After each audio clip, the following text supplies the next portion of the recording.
Intention setting is one of the most important aspects when it comes to reaching and accomplishing your goals because without intention, there is no stepping stone to reach those goals. You're not creating these actionable steps to get to your big goal. And whatever goal that you're trying to accomplish, whether it be career, relationships, personal development, and just gaining a higher level of consciousness, all of these aspects of life need to have actionable intentions. And in this episode, we are going to be talking about intention setting. And if you're new to this series, this is basically my Reset and Rise series, and it's a New Year's prep series. But don't worry, you don't have to be a part of this series to watch this video because what I'm about to say may relate to you. And if you're interested in learning more about that series, go ahead and check that playlist. So the areas I'm going to be focusing on in 2025 when it comes to my 3 pillars is authenticity, relationships, and career. So the first intention when it comes to authenticity is no longer allowing people to make me dim my light just because I may be better at them in some type of way and they're projecting their own insecurities. And it's tough when you're an empathetic person and you do feel for people, but at the end of the day, you're hurting yourself more than you're hurting these other people. And the truth is, you're not even hurting anyone. You are being yourself. And in order for you to be yourself, you shouldn't be allowing people to have power over you to dim your light. It is not your problem to be catering to other people's insecurities because when you start catering to other people's insecurities, you are now focused more on them rather than yourself, and you are now neglecting yourself. And that's how I'm going to start moving forward from now and the rest of 2025 is that I'm no longer going to let the power of people's projections and their insecurities take a hold of who my authentic self is because it is not my problem. It is a you problem. And I should have never been making their problem become my problem because it was never about me. Any insecurities that someone has that they're projecting onto you is always about them. You are just someone that has something that they aspire to be. But unfortunately, because they are so insecure and they cannot see it and they rather identify it, they will never become the person that they aspire to be. That is the truth, and it is what it is. And the second intention that comes with authenticity is that I am no longer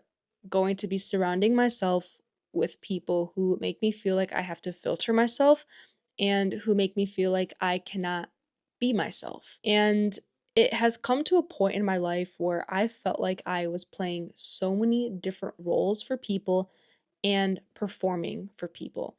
But now I'm entering a point in my life where I no longer want to perform. I no longer want to play a role. I want to know who is Juliana when she is not performing and when she is not playing a role that people expect her to play. So, those are my 2 big intentions when it comes to authenticity. I just want to be able to enter the world, whether it's through social media or in real life, always the same and always my true self. And again, that this whole authenticity thing ties up to I'm no longer allowing people to dim my light. Both intentions, they relate to each other because they both have the correlation of other people's perspective and other people's impacts on me and their own projections projecting onto me, causing me to neglect my own emotions. I have worked so hard on building security in myself that I am not going to let some soul-sucking energy vampire drain that security that I have built. Because once you allow that, you start losing who you are and you lose yourself and you become the person that's projecting everything onto you. An intention that I'm going to take, my first intention when it comes to relationships, is that I will honor my feelings and express my truths without guilt, knowing that acknowledging what hurt me is an act of self-respect, and it does not mean that I'm ungrateful. I release the need to minimize my pain for the comfort of others, and I will seek connections where my emotions are validated and my boundaries are respected. Previous relationship, there were moments where I felt unsafe emotionally. Though the relationship was not toxic, I felt emotionally unsafe. And I tried to convince myself that everything was safe. But the more I convinced myself, the more anxiety I had. And getting out of that relationship, the anxiety went away, the feeling of being unsafe went away. And it taught me a lot. In that experience, there were moments where there were micro rejections I faced, and those stack up over time. And there were also experiences where projections of the other person's hurts or the other person's wounds would start reflecting on me. and it would kind of make me have to dim my light. I just couldn't see that because I really liked this person a lot. I was kind of blinded by that until I got out of that relationship and kind of saw the hurt that I was feeling. Just because someone is treating you well in the physical world, you're going on dates, they're buying you flowers, everything seems good. Emotionally, is your emotional world good? Because when you take away the physical aspects of a person and what a person can provide for you, what can a person provide for you emotionally? Because in the long run, do you guys have a strong emotional connection to be like, you know what, like I am going to stick by your side no matter what? And to me, that is more important because a lot of times, we want it to work. So we avoid our own feelings and we stop validating our own feelings just to make it work with someone else and to validate their own feelings. But in the end, when it ends, that relationship, you're now left with baggage of your feelings that you've never got a chance to express. You're left with all the hurt that you've never got a chance to express, and that leads to resentment. And the second intention that I have when it comes to approaching relationships is that I'm no longer going to accept people for who they say they are, and I am now going to accept people for the actions and the behaviors they have towards me and how they react to things and my own boundaries. Someone can talk and they can say that they are all of these things, and it goes into your head like, wow,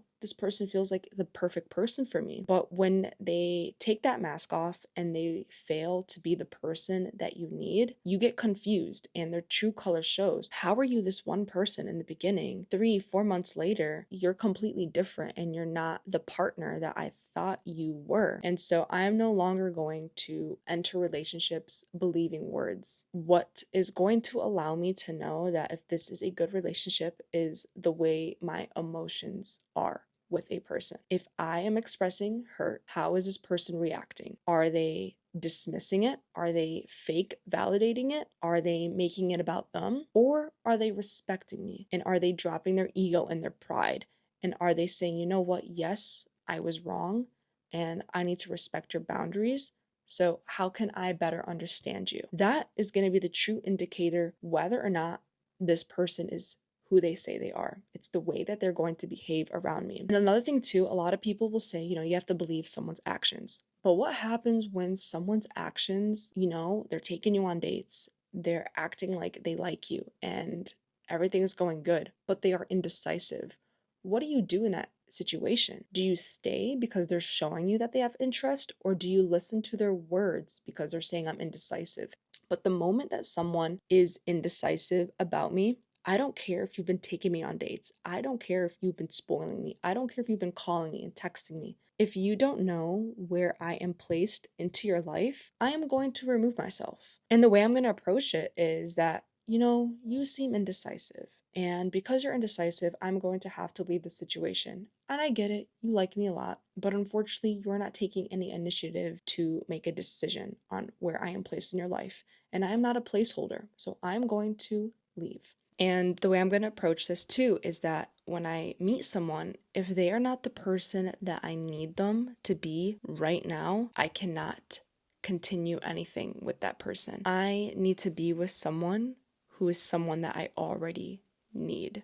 I can't wait for someone to be the person I need them to be. These are the new intentions and mindsets that I have when it comes to entering relationships. And now the last pillar of career. My first intention entering career is to get out of my comfort zone. Now, I've always been the one to get out of my comfort zone, but the intention that I'm going with is to full send and get out of this state, or full send and get out of this country. Because what I'm noticing in myself is that where I'm living right now, there's nothing here for me. And if I continue staying here, I'm not gonna get to the level of growth that I see myself having. And for me, the only way to do that is to get out of my comfort zone and to leave. And the two things that make me hesitant about making this change is one, my cat, because how am I going to bring my cat to another state or across the world? And number two is my routine. And honestly, those two things both have solutions to them, but I'm in this limiting belief mindset that's not allowing me to see the solution. But in order for me to make this change, I need to get out of that limiting belief mindset and know that this change is going to benefit me in the long run. And being where I live, it feels like I'm frozen in time.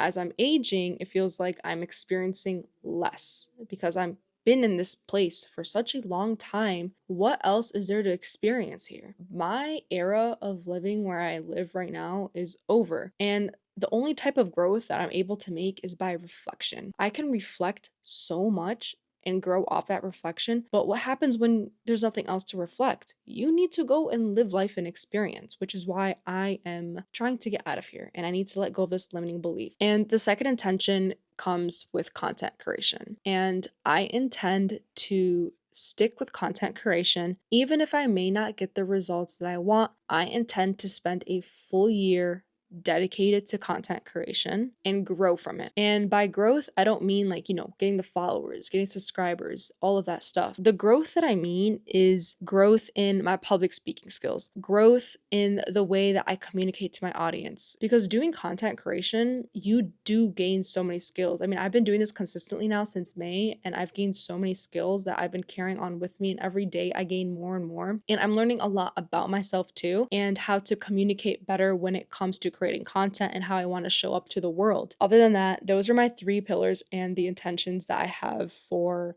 2025. Now, my apologies if there's just different lighting, different takes of me and stuff like that. So I first created this video, it was in my car, whatever. And then when I was editing it, I didn't like the tone of voice that I was coming across, and I didn't like the intentions that I've created for myself, because I was editing and I was like, this, I don't even feel like posting this. This does not sound like me. And again, I'm working on being the most authentic self, and so that means sometimes I'm gonna have to re-record videos to make sure that I come across as Juliana, the Juliana who is not performing and not playing any role but herself. If you guys like this video, please give this video a thumbs up, and I hope you guys maybe gain some advice or some higher level of consciousness. I don't know. I hope you guys gained something out of this video. And if you did, please leave a comment. Let me know what your intentions are. Let me know if you're related to anything that I said.